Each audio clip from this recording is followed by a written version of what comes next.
The Campbell County Commission held a brief regular monthly meeting Tuesday night, postponed from Monday due to the Martin Luther King holiday. The commissioners approved notaries, reports, and committee minutes, but left any items needing discussion or debate until another night due to the inclement weather. One motion that did not gain unanimous support was approval of budget amendments, including one that committed the county to pick up half the cost of a $240,000 overrun on the new Justice Center. Sue Nance, Beverly Hall, and Bob Walden all voted against the motion, while Thomas Hatmaker, the only member to vote against it last week in the Budget Committee session, changed his vote to yes.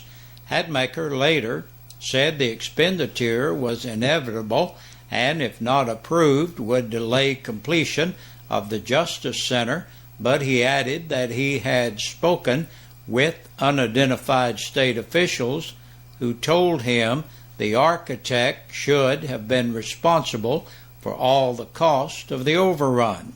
He then offered a motion to remove the finance director as manager of the Capital Projects Fund and appoint County Mayor William Baird to oversee future spending on construction projects.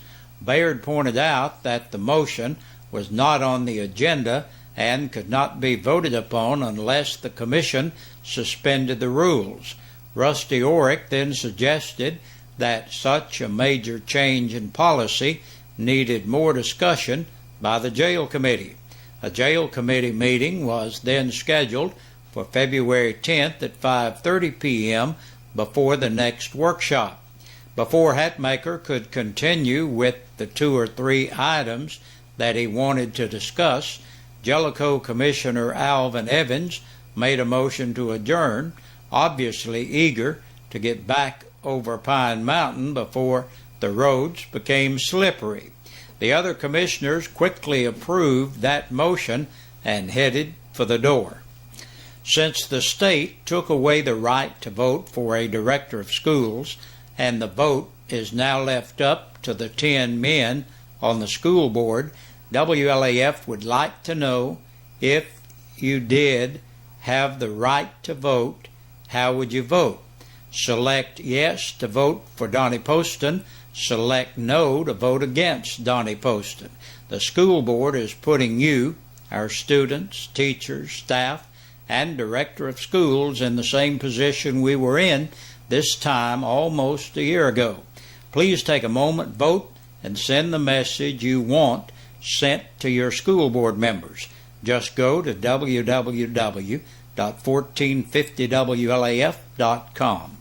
The WLAF Poston Poll 2 closes at 12:01 a.m. on Friday.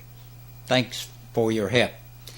Law enforcement made 2 arrests in unrelated purse thefts. A Valley View school teacher had her purse stolen out of her classroom, which led to the arrest of a La Follette woman, according to a sheriff's report. Carrie Lynn Green, 25, was arrested by Sheriff's Deputy Josh Carroll on January the 17th after he investigated the classroom theft. The teacher stated that when she returned to her classroom, she noted her purse, valued at $110, was missing. The victim also told Carroll she had received word from her credit card company that someone had used her card to make a purchase of $379.95 at Food Line. During Carroll's interview with Green, she told him she did take the purse and use the credit card without the victim's consent. According to the arrest report, she was transported to the county jail and has a court date set for January 31st at 9 a.m. And in an unrelated purse theft, Shayla Denise Sanchez, age 26, was arrested on January 20th by La Follette police officer Noah Riggs after she stole a purse out of a vehicle parked in front of a downtown La Follette business. According to the arrest report, witnesses saw Sanchez steal the purse, dump part of its contents out, and hand them to someone else before fleeing in a white car. Sanchez was charged with theft over $500 as the contents of the purse and the purse itself was valued at approximately $600. La Follette police make a drug arrest. The La Follette Police Department made 2 drug arrests on January the 16th, according to arrest reports. Jeffrey Lane Kindred, 22, of Pleasant Ridge, was arrested on East Beach Street after officers saw him getting mail out of a mailbox on South Cumberland and then began walking away. Officers received consent to search him and found a white paper rolled up with the green leafy substance believed to be marijuana in the front pocket of his sweatshirt. Kindred was arrested and charged with possession of a Schedule 6 controlled substance. The hand-rolled cigarette was sent to the lab for identification. Police also arrested Mark David Franklin, 34, of La Follette, for possession of a Schedule 3 controlled substance after they found him going through the La Follette Housing Authority property yards. According to the report, Franklin was avoiding eye contact with the officers, which aroused their suspicions. When officers asked him if he was visiting anyone in the area, he said no. They then asked him for ID. As Franklin pulled his wallet out of his pocket, a piece of aluminum foil containing half of a Suboxone strip also fell out, according to the arrest report. Franklin admitted to officers that it was Suboxone as was arrested. And the Trinity Baptist Church is having its free meal tonight. You still have time to make it. The church will be serving the meal until 6:30. And that's a look at the news. We'll have the press release from the Sheriff's Department coming up. 15 people have been booked in to the Campbell County Jail in the past 24 hours. Bobby T. Andrews, 78, of Jacksboro Pike, La Follette, on a capious bench warrant. 37-year-old Timothy Leonard Baker of Demery Road, La Follette, for DUI and failure to yield. Matthew Brent Burns, 32, of Jackson Road, Caravel, for public intoxication.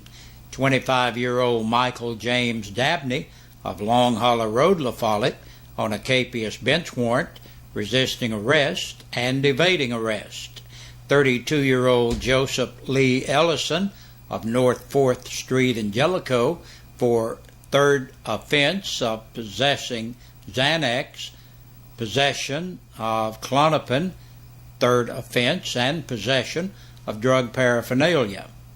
Crystal Luann French, 33, of Circle Drive, La Follette, for possession of drug paraphernalia, criminal impersonation on a capious bench warrant, and violation of probation.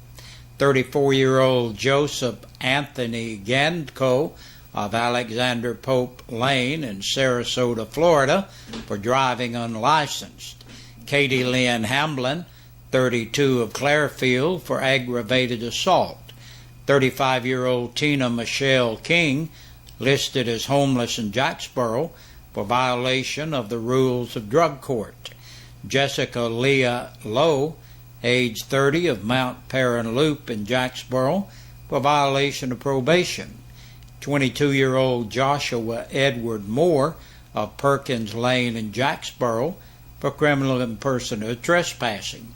Leanna Marie Reed, 20, of East Street in Jacksboro, for auto burglary and theft of property under $500. 27-year-old Jason Allen Reinhardt of Williamsburg, for theft of property under $500. Amber Rose Roski, 22, of West Walden Street, La Follette, for possession of drug paraphernalia. And last today, 42-year-old Stanley M. Walton of Shown Hollow Road in Jacksboro on a hold for another agency. That's the news and the press release for this Wednesday. Thank you for joining us. Be sure to stay warm and safe and join us back here again tomorrow evening.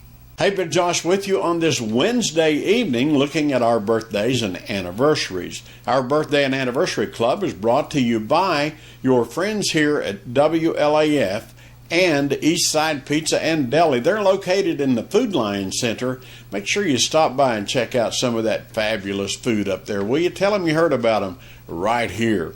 Our birthdays today, Richard Marion celebrates. Happy birthday, Richard. Vicki Miller's having a birthday today. Happy birthday, Vicki. And Rick Bailey is celebrating. Hey, Rick. Howie, Danny, and Handon say they want you to have a good birthday and they love their daddy. How about that? We got some belated birthdays. Amanda Sharp celebrated. Happy belated birthday to Amanda. And Sandra Templeton. Happy belated birthday, Sandra. And Ron Johnson. Happy belated birthday to you, Ron.